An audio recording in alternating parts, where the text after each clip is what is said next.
Yeah, and the one thing I'm looking for right off the bat from TSM is some targeting in Champion Select, because Cloud9, while Jensen has played a ton of champions and Balls has played a ton of champions, Rush and Hive both have very limited champion pools and can be easily targeted. Rush, I mean, Nidalee is a very common ban. It's almost always banned against him. But other than that, he only plays the Lee Sin and Gragas, and his Gragas is a little iffy. No. Yeah, I mean, Hai in particular only played 16 games in the regular LCS split. 9 of those were on Morgana, and he was 9-0. Aside from that, he had a mediocre record on Alistar, 1 game on Soraka, and 1 game on Braum. So there we have it. The target on the Morg ban, also a Nidalee ban. Something about Cloud9's champion select is they do love to early pick those smaller, more power pick-based champion pools of the jungle, the AD carry, and obviously the support. Kalista still left up throughout this. We did see the Morgana ban coming in against Cloud9 against Liquid in that last week. It was one that took a win away from C9, so we do see that ban definitely hurting the bot lane. Yeah, and actually with Cloud9 banning out Gragas here, it opens up, for the last ban Lee Sin from TSM. So those are all the jungle champions I mentioned for Rush. Whoa. Now maybe he goes with the Kindred. Yeah. Now the thing is, he's played a lot of Kindred in solo queue as well, even though he hasn't brought it out in LCS. The thing is that it took a long time for him to work on this Kindred, because he initially, even just a few weeks ago, was talking about how he didn't really like the champion, didn't like playing it, but you have to put in the time to be good at Kindred right now. She just has such a high skill cap and so much potential that I think that they really caught TSM off guard with this one, and Rush being able to hide the practice here on his Kindred well enough, at least, to evade TSM. Yeah, also have to add that reminder that we are on patch 6.6, so the Kalista is going to be heavily deprioritized because of the nerfs to her attack speed when she is not next to her Oathsworn. So, decent deal there. And also, Azir will make his triumphant return here to NA. A lot of love. About triumphant, because Azir early picks, there are a lot of counters. Triumphant was definitely the wrong word. Okay, there, TSM Jack, hold on. Damn it, Kobe! No, my secret's out. But really, the interesting thing about Azir here is we've been talking about how much he's back in the meta. We were trying to figure it out. A lot of it will have to do with how many tanks are in the game and how the hard initiation and assassins that were shutting down Azir are a little bit lower right here. But this actually isn't the best time to pick him quite yet, because he's against a fairly heavy damage Kindred, and a lot of things that can reach Azir in the backline are yet to be drafted. Azir is definitely not without counters. Yeah, very true. He does have some good moves of his own to deal with Kindred compositions. Because he can push people around, that's always good against Kindred, who throws down the Lamb's Respite and tries to protect a zone. Looks like Gangplank being moused over here, actually locked in already as well. So Cloud9 going to get that for Balls, probably, considering how he single-handedly pretty much won them the game versus TSM last time around on his Gangplank. And it was actually versus Doublelift and Crew. And was against a Poppy in that situation as well.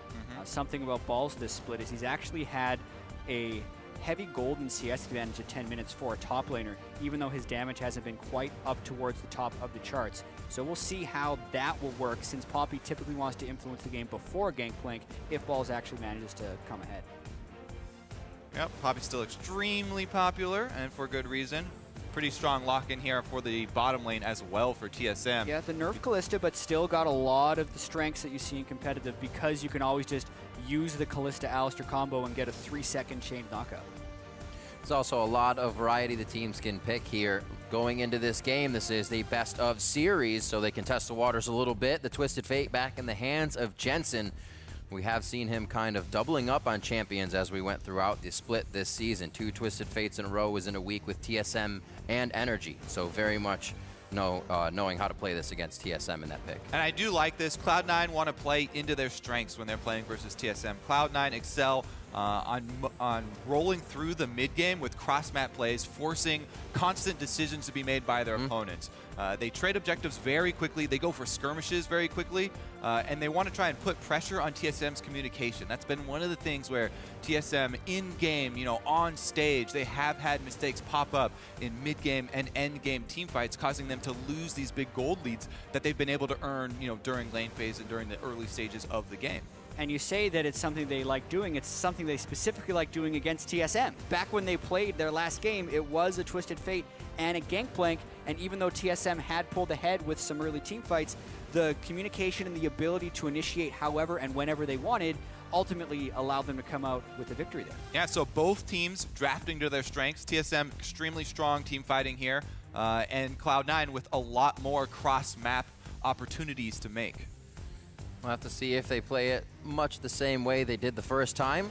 It was Cloud9 that was able to come up with that win when they played the TF Gangplank composition. It was with the Lee Sin in the jungle and a Kalista Soraka bot lane. Still very engaging and heavily able to fight on the side of Cloud9. TSM bringing about the same thing, and a lot of times we see TSM kind of getting a 40-minute fight win that turns the game back in their favor if there's any trouble throughout the game. They have a team that can set that up.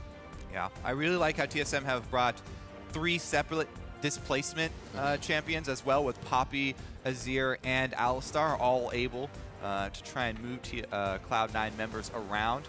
We'll see how those early skirmishes play out, though, because it should be an exciting early game in a Cloud9 game. It always is. I'm ready. This is usually our finals match. We have a quarterfinals right now. Get started. We're going to get the hype early. Stay connected with us on Twitter throughout the series. Keep sharing your votes by tweeting at LOL Esports with either the hashtag C9win or the hashtag TSMWin. And we'll see how you voted as we get into game. We'll tally those up and get them shown to you. It is going to be an amazing matchup off the get-go. I can't promise that right away because they may be a little lax. Nobody wants to lose first blood. But we'll see how hard they go in the beginning. The crowd is ready. The teams are ready. It's been 2 weeks off here. Teams are coming in a little cold. We'll see who did their homework. Yeah, and Kobe, when you're talking about the team compositions, how you like how TSM has 3 different displacements, I feel like that's actually going to be very difficult for them to use specifically, because I feel like the Poppy displacement is great against tank lines and things that are kind of mobbing towards you, but this Cloud9 team is going to be attacking from a lot of different angles, whether it be the Gangplank ultimate or where the Twisted Fate comes down, not to mention the way Kindred enters teamfights. So while it will be able to be effective in the right circumstance, I think it's going to be really hard for Hanser to use that properly. We shall see. Yes, we shall. A lot of what they've put in this composition as we're loading onto the Rift, we look at TSM's comp with that Kindred, is that Poppy, is that Yellow Star. We're saying it's going to be hard for these team fights to happen. A lot can just push Rush out of what he wants to make these fights go in the favor of Cloud9. Going to be very interesting and chaotic once we get to those level 6s here. We'll see how they start off the match on both sides. We are on the Rift. It is Cloud9 versus Team Solo Mid in the quarterfinals, and we are in game 1. Going to keep a very close eye on Rush's Kindred this game because, like I said, it's a champion with a very high skill cap and takes a lot of games to actually reach her peak on. With him just doing it recently, there are a lot of things you have to watch out for. Sometimes newer Kindred players will use their Q early, and after she uses her mobility, then she's in a very dangerous position for something like Elise. So you have to save that until you see a cocoon come out or something and use it to actually dodge the skill shot first. Yeah, a lot of times people get a little antsy. Yeah, or without enough experience on Kindred, they'll think, oh, it's a save to devour jungler. You just want to farm out really hard. But in fact, Kindred has the potential to apply a huge amount of early pressure. And there is a little bit of a dice roll early depending on where his first spawn will be to start stacking up the Kindred passive. Usually a Scuttle Crab will be the first one for him. We'll see if Rush cycles a jungler and gets a little lucky. Lane swap invade here from TSM on the top side. See if Balls and Rush can sneak away the Wolf camp before they're found. Yellowstar and Doublelift might just go for the small monsters off the blue buff. Nope, he's going to go find them. A little late to stop this. Yeah. Both sets are actually a little late to stop it. Svenskeren got level 2. He did deny one wolf. That's actually somewhat important. Yeah, and you actually want to finish it off, too, because this side of the jungle becomes TSM's side of the jungle. You don't want to leave it there and counter-jungle your own jungler because you have your top side, strong side there with the I got it! He stole the big wolf. Svenskeren didn't save his execute damage, and I just walked in. This is such a perfect example of the risky gameplay that Cloud9 go for, and it stems from high. He gets right in there with Braum, no fear, and steals it away. Svenskeren's level 2. Like, a lot of times, supports have to abandon their solo invades when someone hits level 2 because the response, the proper response when High goes in there, is to kill him. Svenskeren and Hanser just put damage onto him instead of worrying about the Wolves, or you just save your execute. Svenskeren and Hanser do neither, and that's actually a pretty big experience jump for Cloud9's bottom lane. It's really all played out beforehand. High recognizes Elise, Poppy. Not too much danger there at a level 1 going in. He just stood there toe-to-toe with him and kept hitting the Wolf. Knew what he could do. Gets himself out. And Cloud9 working on the bot lane here. We'll have the same in the top. Like we said, TSM's going to be on the top side of jungle, so now we see Rush getting into that bottom side of TSM's. So 1 small wolf stolen and 1 big wolf stolen for each team. Almost a full camp between See them. who holds the advantage now. We're making a big deal out of it. Right. Because they're doing lane swapping, the experience will equalize a little bit. Yeah. But I think what this will mean is that Rush will be a level ahead of Svenskeren in certain spikes of power during this game. Well, they're also doing a very standard lane swap. So both top laners getting that gold. Both top laners probably going to try and push before they recall, because the AD and supports have already swapped to the other side. Try and scavenge as much of those CS as possible. Svenskeren taking away that first mark spawn from Kindred, so Rush doesn't get the lucky spawn on their lane swap side. Yeah, and a lot of times when we see lane swaps, it's just very much you're doing a lane swap because the other team is doing so and you want to just naturally reach your power spikes. But as far as hitting your level 6 power spikes, I feel like Cloud9 will have a huge map advantage, specifically because of the lane swapping. When you kill the outer turrets and you trade them back and forth in multiple lanes, you really increase the amount of map that becomes unsafe. Double the fact that they're running 2 teleports and a Twisted Fate, when compared to TSM, who have 1 teleport and a cleanse on their mid lane, Azir.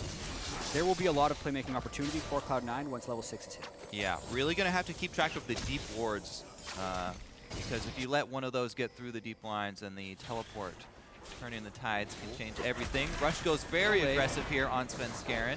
Yeah, it looks like TSM actually wanted to match the duo going to top lane, so they don't go to push as C9 went to push this top now. Let's see if there's a dive. Yeah, Svenskeren is up there early, but there is a big level discrepancy here. It's level 4, 4, and 3 against 2, 3, and 4. Oh boy. Teleport will double that number. This is going to be it. He TPs from the brush, so Balls is in the fight now. Rush getting a good tank on. He's out now. It's on to Balls. And now Balls has to get out. Doing a great job of getting each other back and forth, but Balls can't get out in time. Oh my. And he goes down as well. Retribution kill coming in for Sneaky on Yellow Star. Very touch and go. Terrible. Was not clean whatsoever. They utilized double teleport, and TSM sticks in lanes for the most part as Bjergsen roams up. The fact that they were able to trade a 1-for-1 in a 5v3 with double TPs expended makes that an atrocious trade for Cloud9. Again, the high-risk plays from Cloud9. They're willing to go for the early 5-man tower dive, expending both teleports. So many resources up top, and they mess up the play. Here come the double teleports. They don't necessarily have the damage yet. First off, you don't want Rush taking turret aggro at level 4 because he's one of their main damage dealers in an early dive like this. And then they also don't have a level 6 Gangplank or a level 6 Twisted Fate, so the time when they're going to actually pull off that global play would be around level 6. Maybe they wanted to preempt it before TSM would expect it, and then double it up when they hit level 6 again. But that, I think, is just going to set them pretty far back with how badly that was. They don't have anyone who can tank the turret. Yeah, if anything, High should have tried to do it with Braum because he can land a Q, sit on the outside, wait until the last hit would kill him, and then back away. Rush was one of the worst options, but like you said, they didn't have many ideal options. And going into that play, Cloud9 had a significant lead. They already had a lead out of the early game. And that lead just tossed away here. So TSM very happy with that play. Yeah. And TSM fans as well, because they want to get to the point where they can group up for the team fights. And that definitely throws them back some momentum here. Rush going to make a move up top side, though. Well, Jensen is level 6. He's not quite in position to combo up with this. Funny thing is they didn't even burn double his flash during that dive. There is still that, although they did burn the exhaust and flash from Yellow Star. That gank did nothing but clear ward for Rush. Cloud9 begins to back off. We see them trying to kind of activate 6 before they're 6, and that top lane gank didn't work out too well. Here to just pretty much repair things. Jensen with the Lucidity boots first.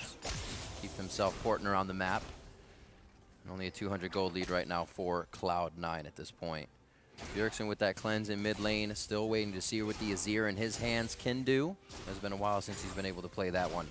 And we were just talking about the break, so maybe that's what he was actually getting a lot of practice on.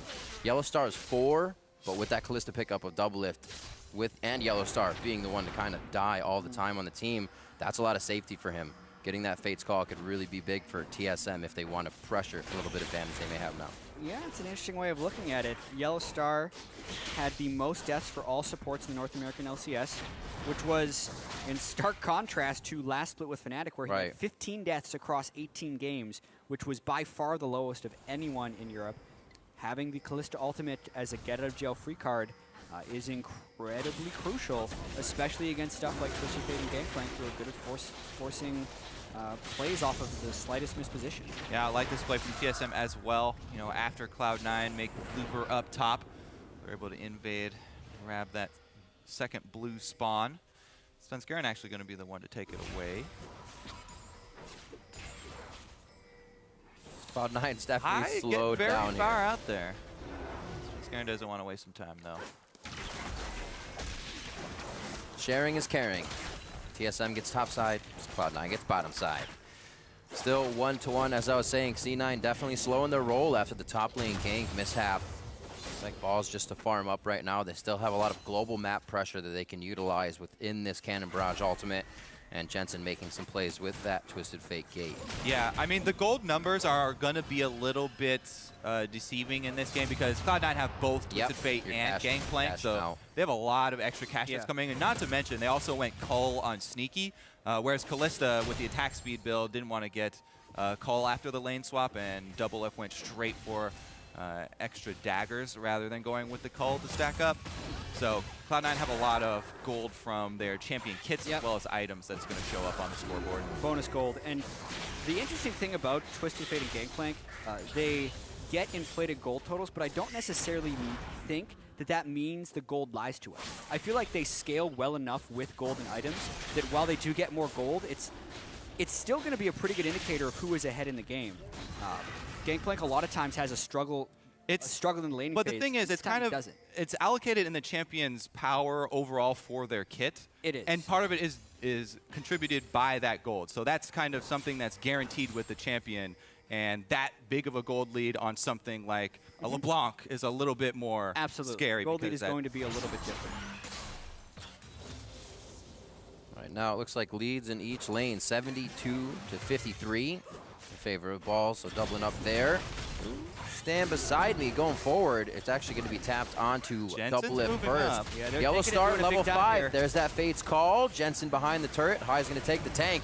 A lot of chaos in the back and forth here, but it looks like Hanser keeps the teleport coming in late. Them are disjointed here. Cloud9 grouped up. There it is. Can they follow up? This is Yellow Star being 5. If Double Lift goes down first, that means he's left out to dry, and that's going to be another follow-up kill for Cloud9. Map plays. Cloud9, again, even though they messed up the first dive, they go right back to the strengths of their composition. That's really good. They did not lose their heads after the first misplay, and they grouped up first since they both had the global teleports. They were grouped up as 5, and even though TSM tried to collapse to make use of their team comp, they're split off on 2 separate sides. Easy for Cloud9 to just charge through the turret and charge at TSM's weak side. It's all about forcing the decision, and everyone will say, why did Hanser complete this teleport? Because I'm sure that was the call. Look at where Elise and Azir are on the minimap. They were hoping to come up and force the collapse, but it was a disjointed play. Hanser was following the call. It just was never going to work because Cloud9 was more organized. They forced TSM into a decision. The decision for TSM could have been to back away, have all 5 people dive, and then push down mid lane, but it wasn't. And the fast play of Cloud9 reaps the rewards, and now they have a 3,000 gold lead before 12 minutes. So that's the exact strength of Cloud9 that highlighted early in the game. Let's see if TSM can make use of their strength that we highlighted. Rush actually gets caught out here. Svenskeren, that is a Kindred, though. He's going to do what he can. Gets Poppy knocked all the way back towards the red camp. But they'll be able to grab Scuttle control. Cloud9 now placing their few wards. We'll see how long they stay. We'll keep an eye on that since they don't seem to place many, but do they just stay alive? Do they have control of that area? It seems to be the case when they get that vision. 4-1, 12 minutes in. Dragon's going to be on Cloud9's favor to start things off. And that feels so good for Rush. He's already got the Devourer built for Kindred. Getting that immediate Dragon is a huge burst of power because you get off to those very quick stacks for your Devourer. And it all spawned from him getting caught on Kindred and nobody from TSM really having the power to finish him off. We did just see there, Jat, the front line. There is one man on the front line, which is High, and he got hit with the Poppy ultimate. He Displaced. did. He did. Although if that Poppy ultimate would have hit Rush, it would have also saved him. So I think that kind of speaks to the difficulty of using the Poppy ultimate in this matchup. But success. The front line was pushed away. He saved Svenskaren's life with it. I suppose. I think Svenskaren could have walked away. Scuttled away, skittered with his legs. See where Bjergsen, he has not been able to make too many moves. I was going to say, see where he's gone, see where he's roamed. Usually it's been just on the edge of the plays Cloud9 is making. And that's because those teleports are just getting them around the map. Their way back in, grab a bit of scuttle control and start to move their wards forward. Hopefully they can open up this middle turret, then start to get a little bit of the map back. TSM, they want to group as 5 and get a fight with their actual battle lines down, but Yellowstar gets caught out, and that's a big cooldown. To go after High as well, to headbutt pulverize the Braum in such a deep area. Yeah. And that's without teleport on Honkster too. They're going for that deep invade. He can't join, so it would at best be a 4 versus 4. I think with we could be Gangplank seeing a ultimate fight coming here. in. They're in the Baron pit, so to speak. Teleport from Twisted Fate available. There we go. Sneaky's left alone.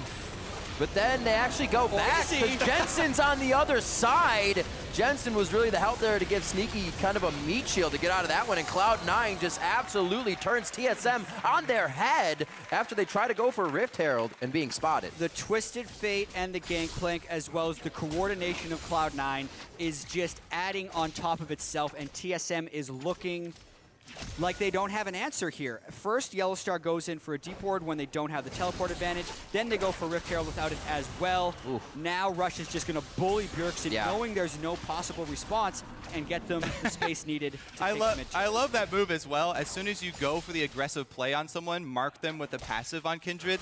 So he backs up immediately, like, oh my god, Rush is coming for my head.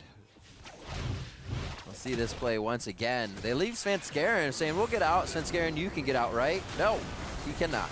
Right, and Yellowstar goes in, uses both of his defensive cooldowns as Twisted Fate comes in behind him. So really Doublelift needs Yellowstar to be saving some of his cooldowns, so when Twisted Fate comes in on top of him, he doesn't get instantly one-shotted. Yeah, once again, it's the skirmish power of Cloud9, the big strength for this team, and they're getting another early gold lead. Doublelift just keeps getting 100%ed as Cloud9 continue to collapse on them. Yep. No Kalista ultimate there to try and pull back Yellowstar and get an extra knock up there for them. And so they really did pay for that early invade that Yellowstar did in the life there. Yeah. Also, by the way, you saw the Rift Herald thing drop on the ground. Snuffed out. But you can't pick it up if you're on the enemy team. That's right. If TSM kill it, they're the only ones who can pick it up, even though it's sitting right there for you. We're seeing the average leads from throughout the season there. Cloud9 averaging 1,500 gold lead. Obviously, it's much greater in this game. The Cull, the Twisted Fate, the Gangplank, as well as the 7 kills have made a 6,000 gold lead by 15 minutes. Yep. 4x their average throughout the regular season. So in full control here against TSM. Very comfortable. And, you know, even without that, we see a lot of that coming from Rush, from Jensen stepping up as Doublelift tries to step up. So these Kalista ultimates been a little bit underwhelming. Like, we knew Kalista was nerfed, but you need to rely on the ultimate right there. The ultimate wasn't changed. What are the things? They're in danger of getting caught again. Jensen has his ultimate if they want to extend this chase. Fight hasn't really started, and TSM is already very low. If High can get a stand beside, he's up front to get a slow. There's going to be the gate. Yep. That should be a yellow card. Svenskaren will go down in this situation. The jungle is having trouble on the side of TSM to start off the series. Just got to find the straggler at this point. TSM has not been able to stay grouped, and Jensen is having a field day. 100% kill participation, 5 kills to assist. Yeah, an awkward overcommitment there by TSM for the turrets. You talked about when the map opens up, it even adds more advantage to Cloud9's composition, and they were easily able to use all the globals right there to collapse on that turret. And it's just an outer as well. Put the brakes on. Steadfast presence keeps Haunter safe, but he's low on mana. He's going to have to look to go back soon if they don't want Cloud9 to gain too much more ground here. Balls has already pressed the top wave up. C9 really working well, clearing the jungle and then prepped already in the top lane. Oh baby, the front line. Let's see How many we got? They got half of them out. You got 2? 2 to the party. But Doublelift is on the other side of the map. So delays the push, but only for a while. Maybe this turns it into a turret trade if Doublelift wants to continue to push. But now with no pop, you alternate a 5v3. And that's even a secondary for an TSM's outer. got to kind of run a little bit. It's the we'll wait for a mistake if they make one, but we'll give up this turret to fight at the base at this point. And that's what they're doing. They're going to give it up. Cloud9 did make a big enough of a mistake. Respite goes down, and it looks like they won't be able to finish off any of those kills after the heal. TSM just watches as their turrets get taken out. Yeah. Maybe they need to start running teleport on their AD carry. Well, that's a Season 2 strat, Kobe. I know, it actually was hilarious. Doublelift runs around, teleport, and AD carry. Jensen, though, with the global pressure, stuffs that push. It's in yet another turret trade for Cloud9. And this is the point of the game where Cloud9 doesn't have to take bad trades. That turret is still standing, Jack. That's not even a trade. That's a straight up. That's what I'm saying. They don't have to take the bad trades. They can just use some of their accumulated advantage with their teleport cooldowns and just go down there after getting the early turret. You guys are so smart. Well, Cloud9 are pretty smart as well, and it looks like they are going to circle up for this dragon here to keep those stacking. Rush. Let me check how many Devour stacks he has. He's got 28. That's going to put him over the edge. 3 Kindred marks, and he's going for his 4th right here, which is pretty good for 18 minutes. Very good for competitive. For solo queue, you can hit some ridiculous numbers, but 13. that's not really fair. Oh, Balls takes it right back. Because this is not yours, it is mine. Question for you, junglers. I'm glad I have both of you up here. How easy is it to actually play a game with those marks on your side? To leave it up as bait, make sure you get that Kindred. Is it almost too much to worry about to kind of bait those Kindred marks? You're talking from TSM's perspective. If the mark spawns on TSM's Say side, you get a wolf, do you bait that? Is it worth it? If you have an even game or an advantage and a mark spawns on your side, a lot of times it's decent to leave the camp up so Kindred can not get any more camps. But that's the only situation in which you leave a camp up that has a mark. You might ward a little bit ahead of it so you could use it as a bait, but that's not really something you actively think about. You're mainly just looking to win the rest of the game and deny the stacking mechanism rather than use it as a bait. Meanwhile, TSM only have 1 secondary turret left standing here. As Cloud9 are cleaning up a ridiculous amount of global gold. Huge ward in their jungle. You do not want to use your pulverize on high here. That's not the first time they've done it. They will take them down, but it was quite a bit to take the support out. Bjergsen trying to move forward with soldiers, but not with bodies. Looks like TSM's going to stay Yeah, well, you don't want to do that. I mean, Cloud9 don't really want to take team fights, and that was a 5-on-5 there. True. They do make the smart choice, though, and just sacrifice High's life. Like, you know what? We'll sacrifice that Braum. That's fine. We'll keep Balls pressing top. We'll hold on to his teleport, and we'll just take the dragon instead. So High moves up. He's the sacrifice. Yep. And shield that Alistar. They actually got a decent amount of cooldown trades there as far as ultimate goes, because once again, the ultimate from Kalista is down. And every time that's happened, Cloud9 have punished Doublelift for it. When I saw the Alistar go as a pulverize on the tank and the Gangplank ultimate go down, like I thought Cloud9 was turning a fight, and I was waiting for the Twisted Fate to come They to the very well backside. could make the call since they have so much gold to fight with. You know, you can fight 5-on-5s into a stronger team fighting composition if you have 8,000 extra gold to work with in items. You know, they can make the call to go for that teleport. But Well, they got just around that, plus extra gold in their pocket. Getting the kill. Not bad, because they weren't going to be able to contest the dragon anyway. So that was a successful pulverize by Yellowstar, for sure. This guy on your screen right here, 107 to 72, power farming along with 6 assists. Rush has just been through every lane this game, helping everybody get better. And as he said coming into this split, you know, I kind of wanted to do my own thing. I'd take my own direction. And he another learned teleport. to take direction and calls this season. It's been working great for Cloud9. So is his kill. Yeah, I mean, no outer turret, no war control. It's the same story. There's not much Hans is going to be able to do there, but there's also not many other places he could have been on the map to get farmed. The other thing about Cloud9 that we should highlight is how well they finish games off. In the North American LCS, a lot of teams have difficulty ending games when they get early gold leads. But Cloud9, they play so well into this cross-map style, and they've been able to finish those games off after accruing these huge early gold leads. They can continue to pressure both top and bottom at the same time. They can even start setting up the pink wards and vision control of Baron area. Yeah. Not too many, though. Not too many. Not too many. They don't place too many. Gotta keep There's that, one, though. Look at that. Gotta keep that Sneaky's ward got count one, down. the AD carry. I mean, a lot of those war stats could simply just come down to there's no Sightstone on Rush, but there is a Sightstone on Svenskeren. Well, there also are the added factors of Cloud9 have early leads so often. They can defend the pink wards they have, but Balls gets caught out now. Here comes Rush. The Cocoon. Orange, it's okay. Oh, of course you're going to try to 2v1. Ooh. There's the Cannon Barrage coming in. And that's going to be the extended fight. Rush versus double lift. He's forced to flash and heal out of this. Lamp the spike goes down. That's a double kill for Rush. That's what they wanted, this composition, to get him out of the ult. But is it too little? Too late. Bjergsen falls as well. And now Yellow Star is going to be the next beef. He goes down. And that is almost the ace. Haunter's on the other side of the map trying to add pressure, but it's Baron for C9. That's definitely going to be Baron. And I am now confident saying I've been convinced of Rush's Kindred. Even though he had such a very strong early game start, with the team playing really well, that right there was extreme confidence on Kindred, going very aggressive and earning that advantage for the team. Everybody collapsing as well. Balls turns around with the Gangplank ultimate to add that slow, and then Jensen comes in with Twisted Fate. Pretty much everybody here for Cloud9. Is this not the perfect fight that Cloud9 looks for? Stragglers and it's continue. A chaotic fight. TSM overextends with the gold disadvantage. Hotzer is going to cancel the teleport because at this point they think the fight is lost. And I love the timing of Rush's ultimate right there, even though he got pushed out of it and eventually died. As soon as he saw trouble after flashing forward aggressively, safety switch. He throws down with the ultimate right there, and the rest of TSM had no chance against the collapse of Cloud9. Those fights do not make it any easier on TSM side to want to take engages, to kind of want to make something happen. It really makes you sit back, wait for a mistake, and now it's really Cloud9's game to lose.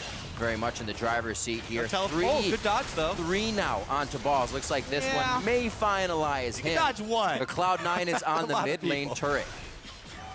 But the thing is, it's a distraction. An overcommitment there from TSM. I mean, everybody goes down bottom for Balls, and obviously the inhibitor is left exposed. Let's see if they get it or if they run.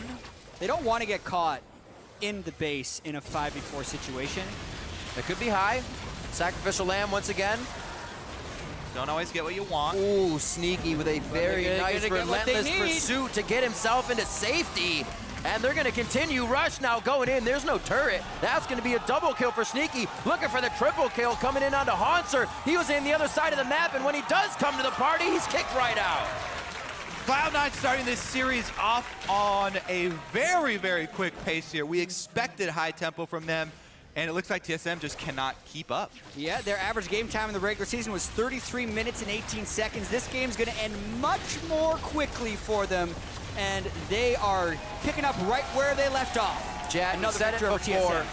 The Twisted Fate, the Gangplank composition, it was back in week 6 when they took out TSM with it. They're going to do it again, 18-5, 25 minutes in. Cloud9 takes game 1 of the series. Yeah, and if we hadn't been paying attention to the conversation amongst the teams, talking about how good TSM has been in scrims, that say this series was going to be pretty close, if we just looked at this game and the LCS 2 weeks ago, it's exactly what we would have expected. Cloud9 ended the split pretty well. Yeah. TSM ended it on a 3-game losing streak, losing 4 out of 5. And that's exactly how you think a team stumbling into the playoffs would perform against one of the playoff favorites. And now we have to look forward in this series. This is a best of 5, so there still is time for TSM. And historically, the team has had success in best of 5s and, regrouping afterwards. And they do have a lot of veteran players on that team. But this team has been under so much pressure all season long to perform, to try and live up to the TSM standards.